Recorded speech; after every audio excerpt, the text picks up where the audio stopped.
For the first talk of the day, we are welcoming Katie Swindler. So in February, just before the first wave of COVID, we attended an interaction conference in Milano. And maybe on the way back, we brought back COVID in our country. But anyway, but in Milano, we discovered Katie Swindler, and she had an amazing talk. Because she brings a unique perspective to digital work. She believes that if businesses wish to truly connect with consumers, they must combine emotions, of course, utility, storytelling, and technology. So prior to joining the insurance company Allstate, Katie was a UX director at FCB Chicago, where she was the UX lead for global redesigns like websites like jackdaniels.com or other brands like Toshiba. But as designers, we can do way more than just making things look good. We can actually design products, systems. We can design experiences that save people's lives. So Katie is currently writing a book just about that. It's called Life and Death Design. And the book will be published early next year. And I think now it's time to hear what she has to say about life and death design. So from Chicago, Illinois, please welcome Katie Swindler. Thank you so much, Steph. Thanks, everybody. It's a really a great honor to be able to kick off the conference talks today. I'm just going to go through it. I'm going to try to leave some time for Q&A at the end. I love Q&A. I would love to talk to you guys, hear what questions you have. If you think of anything, feel free to throw a comment or questions in the chat along the way, and we'll take as many as we can at the end. All right, I'm just going to get right into it. There are 28 layers of protection in this spacesuit, and that is all that stands between that astronaut and a gruesome death in the vacuum of space. Now, all 28 layers are soft and flexible. Now, back during the space race, NASA engineers considered both hard and soft suit designs. The engineers actually had a really strong preference for the hard suits because they were so much easier to build to these really precise specifications. But during tests of these suits in simulated gravity, it revealed how clumsy the astronauts became while wearing these suits. If an astronaut fell on the moon while wearing a hard suit, they were afraid he might be stuck like a turtle on his back. Now, the soft suit design was being proposed by a new player in the aerospace design world, International Latex Corporation, or ILC. And to convince NASA that their designs were ready for the moon, they made a video of their own, showing one of their engineers playing American football in one of their suits. This brilliant piece of propaganda, along with some very impressive results from the testing lab, finally convinced NASA to go with the soft, flexible suits for the Apollo missions. Now, what gave the engineers at ILC the edge was that they knew to get the most out of human performance, we have to build systems that accentuate our strengths and shore up our weaknesses. Now, it might be interesting to know that ILC was actually an offshoot of a much more well-known company that knew a little something about shoring up human bodies, Playtex, the women's bra manufacturer. When ILC won the NASA contract, they pulled the best seamstresses right off the Playtex bra and girdle production line to sew those Apollo suits, because these women were the ones who understood the intimate connection between the suits and the humans that would wear them. Now, very few of us get to create products for astronauts, but we all do design for humans. And like those bra makers, having an intimate understanding of human beings is key to being able to do our jobs well. There are a handful of drivers at the root of human behavior that are shared by every person on our beautiful planet. The drive to find food, shelter, a mate, and then there is our topic today, stress. It is the great uniter. Every human experiences it, and with COVID-19 sweeping the globe, it has become an almost constant companion. The fear and uncertainty, they awake our survival instincts. And yes, this stress can sometimes bring out the worst in us, but humans are resilient and community-oriented and endlessly adaptable. And stress brings those traits forward as well. The principles we'll learn today come from life and death fields like healthcare and aviation, where human factors of stress are studied extensively. But we'll look at how we can apply these lessons to all kinds of products and innovations, those meant for other types of high stress users like day traders or customer service reps. Features used in isolated moments of anticipated high stress, like after a car accident, and designs that have tasks that really shouldn't be stressful, but your user nevertheless may be coming to them in a stressed out mental state. Now, the good news is if a stressed person can use your product, anyone can. Creating experiences that take care of your most stressed users should only improve the experience for all of your users. There are four main ways to approach designing for the human stress response. In some cases, you can harness it. An adrenaline rush is a powerful force of nature, and a smart design can put it to good use in a critical moment. In other cases, you might want to try to suppress it, either decrease it or avoiding it altogether. Now, if you're unable to accomplish the first two, then you might want to think about protecting your users. If panic has set in, they really can't be trusted to protect themselves, so it becomes our responsibility. And finally, calm. You can craft your experiences and products to comfort users after a stressful event and help them to get back into the place where they can be their best selves again. Now, let's look at some specific examples, starting with harnessing the amazing human potential that is sometimes unlocked in the moment of crisis. Some folks call this dad reflexes. Now, if you Google dad reflexes, there are hundreds of examples of dudes saving their offspring from terrible injury or certain death through purely reflexive reactions. You might think that parenthood somehow unlocks some superpowers in these guys, but the fact of the matter is it was always in them. These reflexes are waiting inside each of us. So how do we, as designers and product creators, harness these superpowers? Well, first, we have to understand what types of circumstances our reflexes can actually help. As of the 2012 games, the Olympics no longer use starter pistols to signal the start of a race.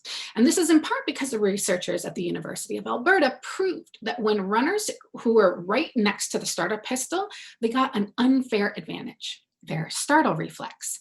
That bang of the opening gun helped them get off the starting block an average of 18 milliseconds faster than runners who were further away.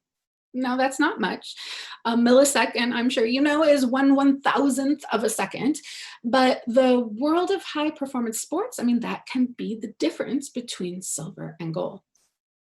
But not all types of movements is increased by a startle reflex.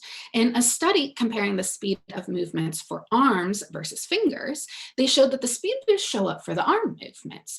You can see here the time's getting lower and lower as the startle is introduced. But in the finger study, triggering the startle reflex has no benefit. The time flatlines. And in fact, the stiffness in the fingers that's introduced actually decreases accuracy. And that's because the startle reflex is great at helping us with gross motor movements to do things like run or punch. And it actually makes it harder to do things like clicking tiny buttons. So I was nerding out about this research with a fellow designer, telling her all this stuff about how I found how it gets harder to press buttons when we're stressed. And she gets really still and she says, I know exactly what you're talking about. And she starts telling me this story. So she and her kids were home. It was a nice summer day, and her 4-year-old son had been following her around as she cleaned. She had just left the room for a second to go grab something. And when she came back to the room was empty. And the screen was no longer in the window. And she told me, I knew right away what had happened. She runs to the window and looks down, and he's just lying still on the cement patio 2 stories below. So she runs down the stairs. She is screaming his name. She grabs the cordless phone and she runs through the kitchen to his side. And she gets there and he is lying so still. He is breathing, but otherwise he's completely unresponsive. And she is losing her mind. She looks down at the phone in her hand and she knows she needs to call 911 for the ambulance. Her fingers are so stiff, she can barely hold the phone. And she told me, I will never forget this. She told me, Katie, I couldn't even find the 9. She just couldn't see it. So by this time, her older son had heard her screams and he came to find out what was wrong. And she turned to him and said, "You have to call 911." And she holds out the phone to him. It was her 8-year-old son who called the ambulance that day. He saved his brother's life. And he did. He saved him. The kid is fine, totally fine. The kid's 14 years old now, no lasting damage. And his mother may remember it like it was yesterday, but it was actually 10 years ago. And sadly, in that decade, phones have only gotten harder to use. I mean, think about all the screens you have to unlock and navigate to get to your phone keypad. Today, more than 80% of emergency calls are made on cell phones. Now, the good news is designers have come up with a pretty decent solution to this design challenge. It's on all iPhones. It's called SOS, and it works like this. You simply press the on-off button, the one on the right side of the phone, 5 times quickly. It's going to do 2 things: sound an alarm and call 911. Now, there are some issues with this solution. There are reports coming out that there's been a spike in false calls to emergency services, so there's still some work to be done. But setting that aside, when it comes to designing for a panic response, this is actually very well done. And it does lots of things right. So it uses the largest button on the phone, and the movement required is something the human body already wants to do, that sort of rapid pressing of the button. Sometimes we call it panic clicking. It's a type of movement a tense, shaking hand is already prone to do. And it provides clear and immediate feedback. That whoop sound, it's instantly recognizable as an emergency related sound, and the visuals are also very clear. Of course, there is a major miss in this design. There is nothing on the phone that tells us that this is a feature or how to use it. It's not standardized from device to device, and there's been very little public education done. About 1/3 of the people I talk to with iPhones don't even realize they have it. So this solution, as good as it is, I think it could still learn a few lessons from what I think of as the granddaddy of all life and death designs, the emergency stop button. Simple, iconic. It's been in use in factories around the world for over 50 years. So what makes this design so successful? Well, it works with our ingrained survival instincts. It has a distinctive red color that stands out from other buttons around it. It's big, and its unique mushroom-headed shape kind of protrudes off the panel. This is a button that's made to be slapped like you're in a game show. It's totally taking advantage of that gross motor improvement. But perhaps most importantly, it's standardized and it's highly regulated. One of the reasons the color red has such a strong association with stop around the world is because of this button. If you have factories in your countries, those factories have these buttons, and you quickly learn that red means stop. But of course, harnessing good instincts isn't just about making a button easier to press. It's also important to understand how the human mind processes information. So now, just like machines, humans have a limited capacity to process information. But unlike machines, we don't slow down or freeze up when we have a lot of info to process. We have a way better coping mechanism. We filter. In a neurotypical brain, at least, we automatically prioritize the most important information and simply ignore the rest of it. This is what I would consider a human superpower, and machines haven't even come close to matching it. One of the worst things that a machine can do is interrupt this superpower by prioritizing non-emergency events with emergency level alarms. Unfortunately, a 2013 study actually found that 72 to 99% of clinical alarms that sound on medical devices are false alarms. Medical staff are constantly bombarded by meaningless alerts, causing chronic alarm fatigue. Alarm fatigue has been linked to many fatalities, and improving alarm design has become the focus of patient safety groups around the world. Innovators in this field are experimenting with creating more intuitive auditory signals. Instead of an endless, meaningless barrage of beeps, bops, and boops, these sound icons use recognizable sounds from daily life and pair them with an associated alert concept.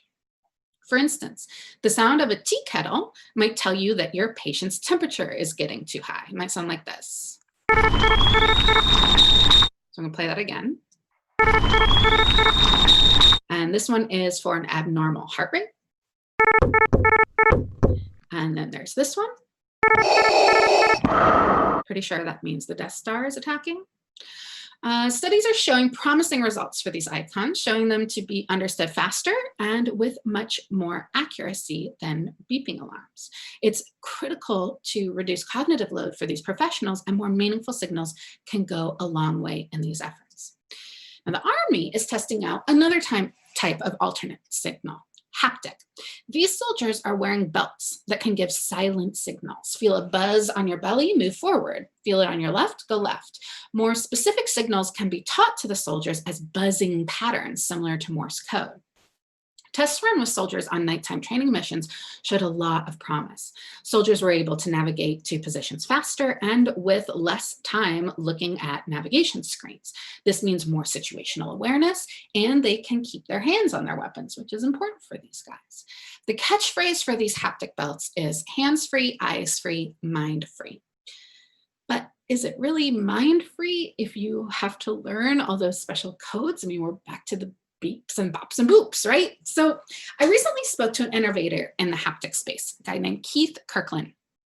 Keith isn't working on the military work, but he is the co-founder of a company called WearWorks. He and his partners are working to take haptic communication to the next level. Instead of forcing a user to learn a complicated set of rhythms and signals, Keith is trying to discover haptic signals that speak to us intuitively. Keith and his partners built a haptic device that helped Simon Wheatcroft, an ultra marathon runner, navigate the New York City Marathon. That may not seem like a huge feat, but Simon is blind, and a blind runner had never done the race unassisted before. Using haptic feedback, Simon received signals from a wrap around his chest that gave him feedback about how close he was to other runners in the race. And on his arm, he wore a waistband that helped him navigate. Now, the way a waistband works is when you're facing the right direction, the band gives no feedback at all. If you start to veer in the wrong direction, the band begins to buzz, giving stronger and more obnoxious feedback the more off track you turn. Keith says the sensation is described by many users as opening a window to walk through. Now, Keith told me the team originally designed it to work the other way, where you're expected to head toward the buzzing, much more like those soldier vests we were looking at before. But not only did the constant buzzing get really annoying to users over time, it was also a huge battery drain. Having it go the other way was both a better experience and a better engineering solution. But Keith and his team didn't get to the optimal design themselves. They did it by following the advice of nearly every successful innovator in the accessibility space. Don't design for people with disabilities, design with them. It was their test users who were blind who told them what felt right. And lo and behold, it is highly intuitive for users both with and without sight. 90% of people who put on the band need 0 instructions to know which way to face. Humans have incredible instincts honed over millions of years of evolution. Understanding those instincts is what allows you to harness the fullness of human potential. Okay, so survival instincts are amazing, but I do have to admit, usually when we think about designing for stress, we're thinking about ways to either reduce it or suppress it. Even designers in the gaming industry who flirt with adding stressful moments into their storylines don't want to trigger a full fight or flight reaction because people tend to lose their minds and they can hurt themselves. There are 3 factors you want to consider and balance when trying to suppress or create a startle response. The first is novelty. This is just how new or unexpected something is. Then there's intensity. Obviously, loudness is a big factor here, but can also be an intensely scary visual, which is, I'm sure, what this poor family is facing here. And then there's a rise time. One of the best ways to keep from startling someone is to introduce a change more gradually. You should be able to eliminate a startle through a balance of these factors. But if you're unable to affect them during circumstances, you are left with one more tactic: training. Now, this is a specialty of our US military. They have dumped billions of dollars into figuring out the most effective types of training to get peak performance out of soldiers, even in extremely high stress situations. And these techniques can be used to develop training materials for anyone in high or low stress jobs. So to create an effective training, it's really important to understand the different ways that people learn. When you learn something in a classroom setting or at a conference like this, you are mostly learning that fact in your analytical mind. You're engaging your prefrontal cortex. Look at that guy. He is using his prefrontal cortex so hard. This is a type of learning that is unique to humans. We can learn how to do something simply by hearing a story that happened to someone else. The other way is to actually do the thing that you're trying to learn. This is how most creatures learn new skills. When we learn something in this way, it gets logged in the prefrontal cortex, but it also gets logged in the hippocampus. And because those memories live in our midbrain, they're very close to our primal core. So when our stress spikes, oxygen is redirected from our extremities to our core. In our body, it causes the trade-off we were talking about before. Our fingers get clumsy, but our arms get superpowered for punching. In our brains, it's really similar. The oxygen is redirected from the outer areas, like our prefrontal cortex, to our centrally located hippocampus. And what this means is, in a time of crisis, the voice of our intuition gets a megaphone, while our logic and reason can actually get really hard to hear. Sometimes soldiers refer to this as the fog of war. As our stress levels rise, it can actually get hard to even access the lessons that were learned in a classroom. That's why it's so important they put these soldiers through training about when to shoot or not to shoot while they're on their feet with a weapon in their hand. It's how it gets logged into the right part of the brain. And anyone who creates training that is teaching people to perform well in a stressful situation can actually utilize these exact same lessons. Obviously, hands-on training is critical. Then you want to have lots of repetition and fast feedback. Both of those are very important. And it's one of the reasons why digital simulators are so effective. And finally, the more realistic the simulations are, the better. It's a good thing, actually, to get the heart pounding and be a little bit stressed during the training, because if they're learning something in that mental state, they'll be able to access those memories when they're in that mental state again. Now, whenever we develop training, we have to think really carefully about what are we training into people. I hope all of you have gone through CPR training, because receiving CPR has been shown to double or even triple somebody's chance for surviving a heart attack. Now, for those of you who have gone through the training, it's highly likely that the mannequin you trained on looks something like this. Now, I'm going to share a statistic with you and see if you can figure out what this CPR dummy is missing. The statistic is 45% of men will receive CPR from a bystander, but only 39% of women will receive CPR from a stranger. So what is this dummy missing? The answer is boobs. This mannequin has no breasts. To properly administer CPR to a woman, you are supposed to rip open her shirt and then put your hand directly over her left breast. The fear of being seen to do something inappropriate holds people back from taking this critical action. They are unsure. They have never trained for this situation and it feels wrong.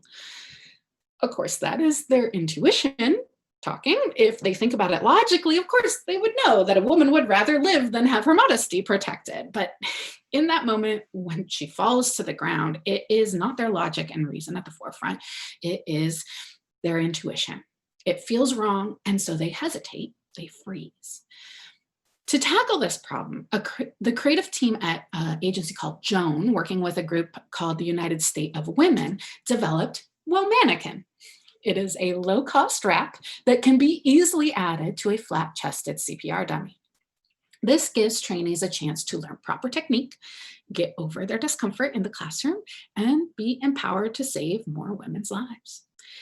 If you are responsible for creating training programs and materials, think carefully about the biases that may be lurking in your training. Biases only get stronger when we are running on instinct. Hands-on training is actually one of the best ways to help users overcome their biases. Okay, but what about the times we can't train our users? We can't suppress their fight or flight, we can't harness it, they are gripped by panic and they are headed towards disaster. How do we protect them in those moments? Well, of course, one option is a full system takeover, right? That's where a lot of our driver safety systems are headed these days. It's actually fairly rare to be able to create an experience in a situation where full automation is even possible. More often, product creators, we've got to predict what a user's survival instinct will compel them to do, and then build the safety system into these predictably irrational behaviors. Easy, right? Oof. So we've talked a bit about the brain and stress and how our stress can fog out that prefrontal cortex. Well, the chemical that is largely responsible for this foggy effect is cortisol. And it actually has a really wide range of effects on our brain. First, it helps us make faster decisions. But this means we're also giving less careful consideration to those decisions. It pushes us to see things in black and white, which reduces our creative thinking and our problem solving. It makes things harder to understand, and it makes it harder to learn new things. And the things that we do learn, it makes it harder to retain those things. And it also makes us more aggressive and less likely to listen to the ideas of others. In other words, it degrades our decision-making process. So how do we protect users from making bad decisions in a moment of stress? Well, I sat down with a designer recently who actually thinks about this a lot. Jackie Wolf, she's the one in the plaid scarf there. She's a UX researcher at Michigan Medicine.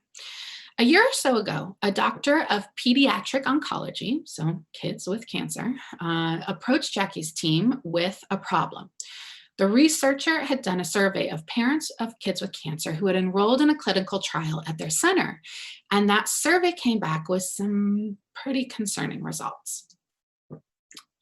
It found that only 50% of the parents who enrolled their children could explain the goal of the trial.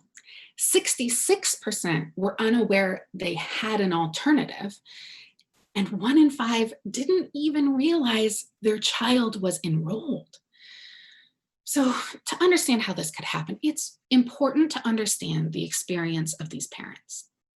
When a child is diagnosed with cancer, treatments will begin typically within a few days. Those first 48 hours are a whirlwind for parents. They've often been in the hospital for days on end. They are sleep deprived, and they have just received one of the scariest diagnoses a parent can hear, that their kid has cancer. Their brains are practically soaking in cortisol at this point. And in this state, they're approached by clinicians asking the parents if they would consider enrolling their child in a clinical trial.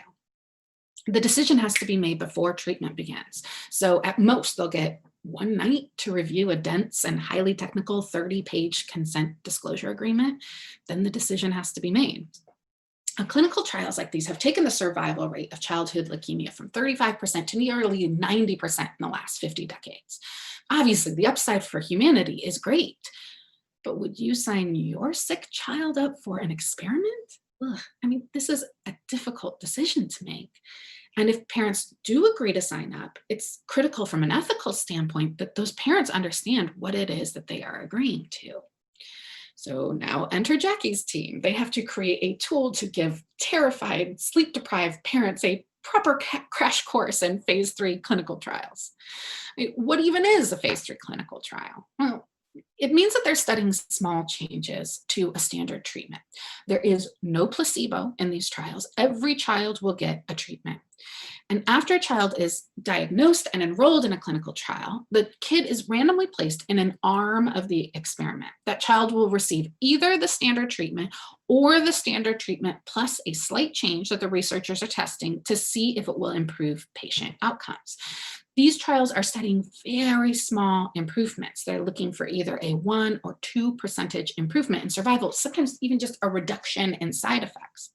Now, if parents decline to take part in the trial, that is totally fine, and their child receives the standard treatment. Now, I just taught this concept to you using a chart that Jackie and her team designed. This was the original chart that was given to parents to explain the process. You can see the problem here. When faced with the challenge of teaching something that complex to these parents, Jackie wanted to make sure she got it right. So she turned to help from her old friend, the library. After hitting the stacks and reviewing dozens of studies, there were a few key insights that stood out to Jackie and her teammates. The first thing they were surprised to learn was that there was no statistical difference between people's ability to learn via various mediums, video, print, digital websites. All of those mediums had similar comprehension and retention rates, at least for learning about clinical trials. Now, what did help was if something was interactive. turning pages or clicking things rather than just passively watching. They also found showing a mix of words and visuals really helped. You also want to break up content into short bite-sized chunks. And finally, it actually really helped improve retention if people could relate to the content through a human lens. Things like conversational language and characters they could identify with. Jackie put all of these insights together and came with what I think is actually a pretty clever solution: comics. She storyboarded out a conversation between parents and a doctor, and this solution is actually a perfect fit for all of the research. It chunks out the information. It uses a conversational tone. It's interactive, so users are clicking through each panel. It has characters, and they're actually purposefully drawn in a way that invites the readers to project themselves onto them. Now, I wish I could tell you the results of this new design, but this work is actually very fresh and the data is still being analyzed. But anecdotally and heuristically, it's getting really excellent feedback so far. And I'm really excited to see the final results. I'll share them with you when I can. Okay, so finally we are at calm. The moment of crisis has passed, but the chemicals that flooded our bloodstream don't just disappear when the danger recedes. Cortisol and adrenaline have to be filtered out by your kidneys and liver, just like if you'd taken a drug or alcohol. And this can take anywhere from 20 to 60 minutes. And these chemicals continue to affect people's behavior throughout the recovery period. We've talked about these effects: poor decision-making, reduced cognition, increased aggression. Now, these days, it feels like we never have a chance for our cortisol levels to recede. I mean, at least that's what it feels like here in America. Since the beginning of the coronavirus outbreak, we have faced one crisis after another, and now we're entering election season. Now, I'll admit, there are days that I wonder, how will we ever make it through? But America has dealt with difficult times before, and we've learned through them.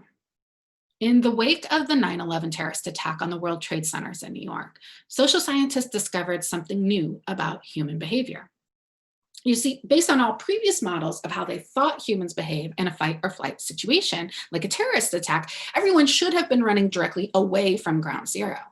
But that's not precisely what happened. Humans ran, but they didn't run away as much as they ran toward the people they cared about.